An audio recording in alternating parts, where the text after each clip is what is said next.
Fluminense 2, Cuiabá 0, mais 3 pontos para conta do Fluminense. E a gente vai falar sobre essa vitória, até certo ponto discreta, da equipe tricolor. E vamos falar também sobre Thiago Silva.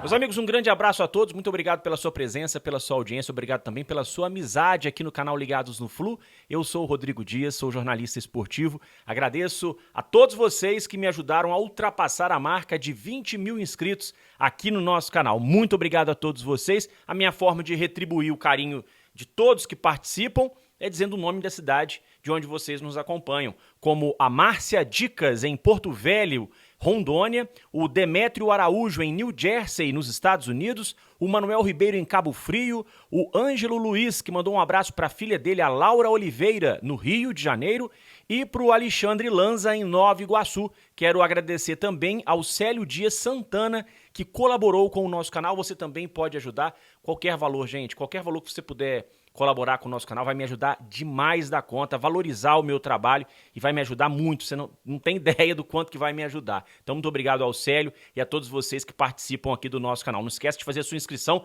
se você não é inscrito. Vamos falar sobre o Thiago Silva? Vamos direto para a entrevista do Thiago para a ESPN, porque, assim, muita gente não assistiu, a maioria dos torcedores eu imagino que assistiu a entrevista. Para quem não assistiu, eu vou passar a entrevista agora aí da ESPN, né? A entrevista que ele deu para a ESPN. Então vamos lá, vamos assistir então a entrevista do Thiago.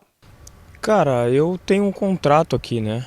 É até estranho, porque vem saindo bastante coisa e acaba que o torcedor apaixonado, uns até me xingam na rede social, outros vêm logo, uns falam, se não vier agora não vem mais, enfim. Fica até chato pra mim, mas eu renovei com o Chelsea tem 2 meses, se não me engano, né, exatamente. Sempre cumpri os meus contratos, né. Eu só não fico aqui se o Chelsea não me quiser pro ano que vem ou se o novo treinador chegar e não querer que eu permaneça. De resto, vou procurar cumprir o meu contrato como tem assinado até o ano que vem. E aí o ano que vem a gente vê o que realmente a gente pode fazer. Te agrada o que está acontecendo lá no clube? Você acompanha, mesmo aqui de longe? Sim, sempre acompanhei, né, o Fluminense. Desde a minha saída sempre tive muito próximo ali. Todas as vezes que eu estou de férias eu vou lá, faço os meus treinos, né, tenho vários amigos ali dentro, inclusive muitas mensagens chegando, volta logo, enfim. Realmente fica uma ansiedade grande, né, para eles, principalmente quando vem saindo muita coisa assim. Umas inverdades que, por vezes, eu até falei com a minha esposa, até eu tô confuso, porque eu não sei que reunião é essa que foi feita, que o Thiago Silva fez, que está próximo da volta, está próximo do acerto. Não tem nada. Conversei com o Mário, sim, em janeiro, se eu não me engano, Mário, Marcão e Fred. Falei da minha posição, do meu desejo. E após aquela reunião, eu assinei com o Chelsea. Inclusive naquela reunião foi falado justamente isso. E após mais esse 1 ano, né, de extensão, ficaria aí com certeza o desejo de poder retornar, enfim, para poder também acrescentar em alguma coisa, não apenas para encerrar a carreira. Bom, está aí então a entrevista do Thiago Silva para a ESPN, entrevista exclusiva. Ele dizendo que só sai do Chelsea nesse momento se o Chelsea não quiser. Bom, gente, vamos lá. O Thiago Silva, ele não tem obrigação nenhuma de voltar para o Fluminense. Mas ele disse na despedida dele em 2008 que ele ia voltar. Tá, mas ele não é obrigado, né? Não tem nada que o obrigue. Essa é a primeira questão. Agora, a questão para mim toda é o timing que ele disse isso, né? Por quê? Porque tem 3 semanas, mais ou menos, que a torcida do Fluminense está agitada nas redes sociais com esse assunto.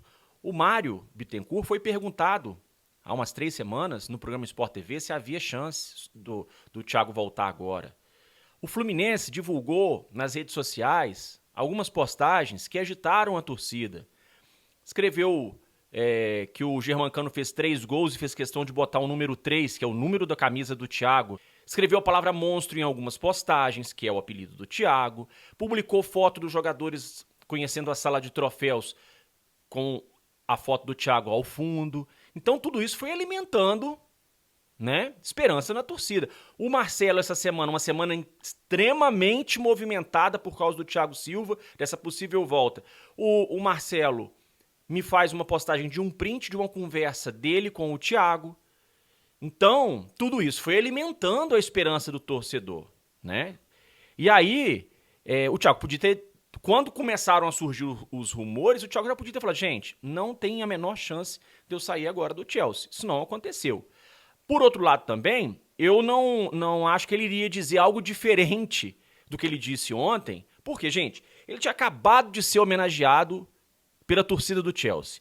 Estava dentro do estádio do Chelsea. Vocês acham mesmo que ele ia virar e falar assim, olha, não, vou pedir mesmo para sair, vou pedir para rescindir meu contrato, tô voltando pro Brasil? Claro que ele não ia falar isso. Isso é óbvio, né? Agora, o torcedor também, ele não tirou essa esperança de ter o Thiago agora de trás da orelha. Nem os influenciadores. Então, não foram os influenciadores que foram lá no perfil oficial do Fluminense e fizeram as postagens que eu acabei de citar.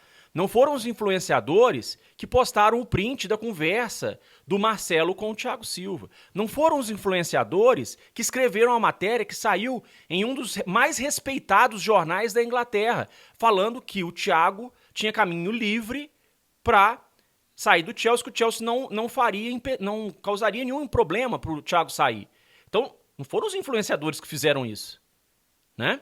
E eu, aí falando especificamente sobre mim, sobre a minha postura aqui, eu nunca disse que eu tinha informação exclusiva, eu nunca disse que eu tinha uma fonte, eu sempre disse, é a minha opinião. É a minha opinião. E eu sempre deixei claro, eu estou iludido. Se você quiser ficar iludido. Então, depois dessa entrevista do Thiago, o que eu tenho para dizer para vocês é o seguinte, pessoal. Assunto Thiago Silva, para mim, foi encerrado neste sábado. Vocês não vão me ver mais aqui falando sobre o Thiago Silva, a não ser que o Fluminense anuncie a contratação do jogador. Fora isso, qualquer especulação eu não trago mais, ok? Então, assunto encerrado, papo encerrado e acho que o Thiago tem todo o direito de escolher o futuro dele, é a vida dele, E a gente tem que entender e seguir aqui com o time e dar valor a quem está lá. Pronto. Se um dia o Thiago voltar, ok. Se não voltar também, muito obrigado pelos serviços prestados e boa sorte. A vida é assim, gente. Ninguém é obrigado a nada, né? Então, assunto aqui no nosso canal, Thiago Silva, encerrado, ok? Bom, vamos falar então sobre a vitória do Fluminense sobre o Cuiabá por 2-0. E dentro deste contexto, eu queria acrescentar ou melhorar a informação que eu dei ontem sobre a questão do Jefté. Porque algumas pessoas interpretaram errado quando eu disse que o Jefté tinha ido treinar com a seleção sub-20.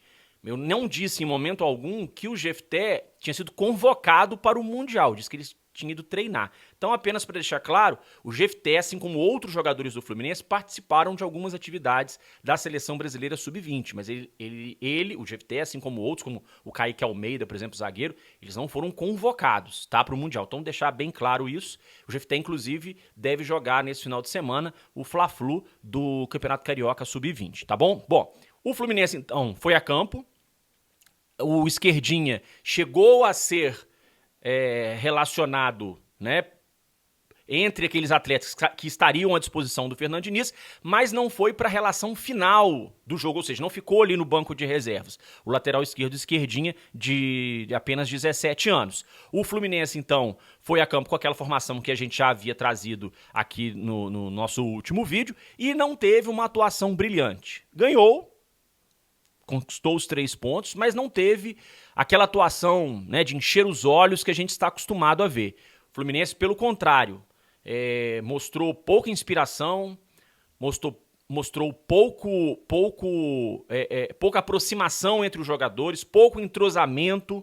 Os jogadores que entraram, né, não conseguiram dar o mesmo ritmo, a mesma dinâmica que os que saíram davam, né? Caso principalmente do Alexander e do André. Sem o Alexander e sem o André, o Fluminense perde muito. E o Fernando Diniz falou sobre essas ausências na coletiva pós-vitória. As imagens são da Flu TV, vamos ouvir. Não, tem a ver com a falta dos dois jogadores, dois motivos. Dois jogadores de nível muito alto, dois jovens, que estão num nível de confiança muito grande, muito entrosamento, treinando e jogando junto constantemente.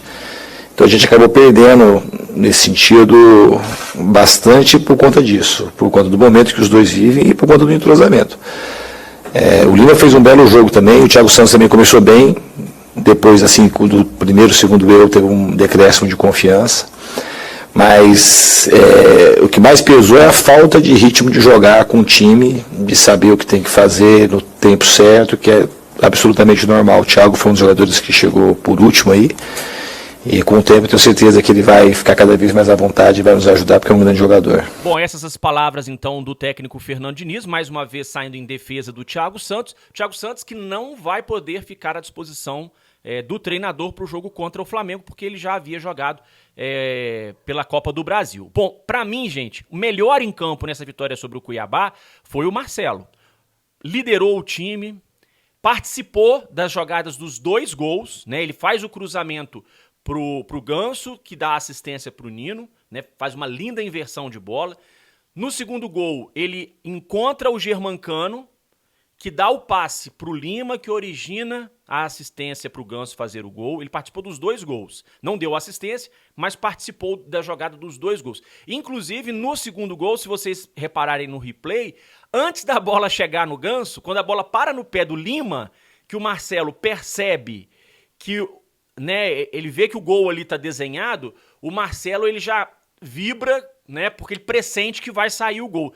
Se vocês puderem depois pegar o replay, eu não posso exibir aqui, eu não tenho os direitos, né, de imagem, né, para poder exibir. Então, se vocês puderem depois buscar aí o replay, vocês vão ver que o Marcelo, antes da bola chegar no Ganso, ele já tá comemorando o gol.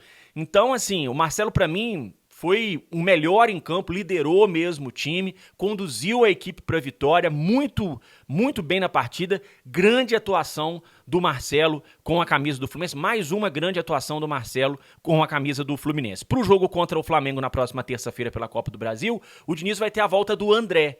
André cumpriu suspensão, volta agora ao meio de campo do Fluminense, vai para poder ajustar ali aquele setor que faz essa transição, né? O André é aquele cara que vai lá dentro da área, buscar a bola do pé dos zagueiros e faz essa condução para que o time possa evoluir e chegar ao ataque. Então, importantíssima a volta do André. Alexandre, a gente não sabe ainda quando vai poder voltar.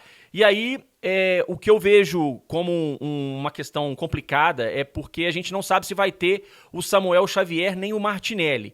O Martinelli há muito tempo parado já, mais de um mês, se eu não me engano.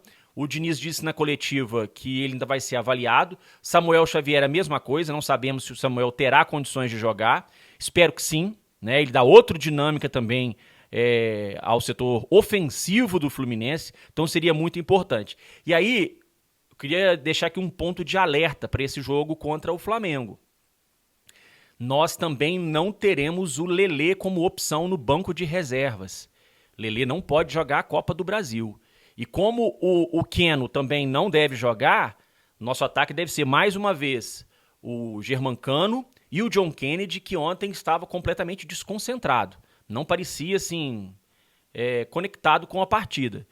Perdendo lances que ele não costuma perder. Não lances de gol, porque ele nem teve oportunidades. Mas assim, perdendo bolas fáceis, né, que ele não costuma perder. Então, a gente deve ter então o Germancano e o John Kennedy no ataque. E as opções no banco seriam o Alan e o Isaac. Só. Mais ninguém. Então, preocupante. O Fluminense vai ter poucas opções no banco de reservas para o ataque para esse Fla-Flu da próxima terça-feira na Copa do Brasil. O Flamengo também com vários desfalques, inclusive o Flamengo no jogo de ontem contra o Bahia fez 5 alterações no intervalo, todo mundo se espantou, né?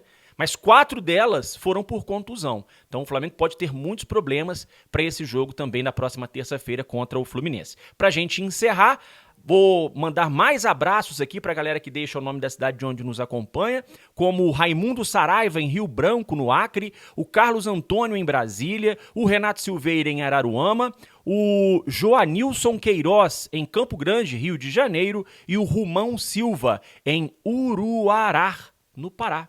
Tá certo? Pessoal, um grande abraço a todos vocês. Te espero no nosso próximo vídeo. Até mais.